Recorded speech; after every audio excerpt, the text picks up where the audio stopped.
Hello friends, welcome to Piduguralla queens YouTube channel. ఈరోజు మనం quick and easy recipe ఒకటి చూస్తున్నామండి. Breakfast recipe. ఇది వచ్చేసి బ్రెడ్ పకోడీ అనమాట. చాలా క్విక్గా అయిపోతుంది, ఈజీగా అయిపోతుంది. ఆఫీస్కి వెళ్ళాలి, ఇంట్లో పని అవ్వట్లేదు, త్వరగా వెళ్ళాలి, లేకపోతే లంచ్ బాక్స్ రెసిపీకి అయినా కానీ పిల్లలకి స్నాక్ ఐటమ్గా కానీ సూపర్గా ఉంటుంది. ఇది ఒక్కసారి తిన్నారంటే మళ్ళీ మళ్ళీ ఇదే చేసుకుంటూ ఉంటారు. చాలా ఈజీగా అయిపోతుందండి ఇది.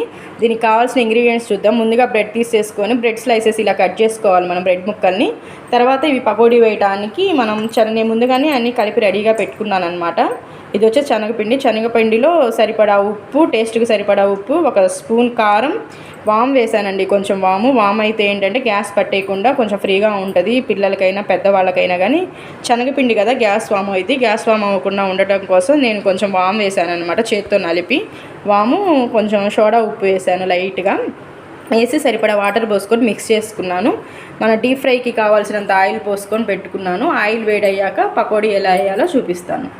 బ్రెడ్ ముక్కని ఇట్లా మనం కలుపుకున్న శనగపిండిలో వేసుకొని ఆయిల్లో డీప్ ఫ్రైకి తగ్గబడి ఆయిల్ వేసుకున్నాం కదండి. ఆయిల్ హీట్ అయిపోయింది. కొంచెం మీడియం ఫ్లేమ్లో పెట్టుకొని మనం ఒక్కొక్కటిగా బ్రెడ్ ఇందులో ముంచుకొని వేసుకుంటూ ఉండాలి. మన బ్రెడ్ పకోడీ రెడీ అయిపోతూ ఉంది. నేను ఎప్పుడైనా లేట్గా లేచినా, మా హస్బెండ్ ఆఫీస్కి వెళ్ళాలి, టైం అవుతుంది అన్నా కానీ క్విక్గా ఈజీగా అయిపోయింది అని చెప్పి నేను ఇదే రెసిపీ చేస్తూ ఉంటాను. టేస్ట్ చాలా బాగుంటుందండి. ఒకసారి మీరు కూడా ట్రై చేయండి. చాలామంది చూస్తున్నారులే కానీ ఎవరు సబ్స్క్రైబ్ చేయట్లేదండి. కొంచెం కొత్త వాళ్ళని కూడా ఎంకరేజ్ చేయండి. మర్చిపోకుండా మా ఛానల్ని సబ్స్క్రైబ్ చేయండి. పిడుగురాళ్ళ క్వీన్స్ యూట్యూబ్ ఛానల్ మాది. సబ్స్క్రైబ్ చేయండి, లైక్ చేయండి, షేర్ చేయండి. ఇవి మీ ఎంకరేజ్మెంట్ చేస్తూ ఉంటే మేము ఇంకా ఇలాంటి కొత్త రెసిపీస్ ఎన్నో మీకోసం చేసి పెడతా ఉంటాము.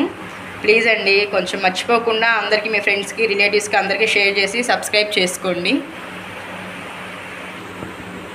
మీడియం ఫ్లేమ్లో పెట్టుకొని, అంటే ఆయిల్ కొంచెం ఎక్కువ అయింది, మీడియం ఫ్లేమ్లో పెట్టుకొని మనం ఫ్రై చేసుకోవాలి.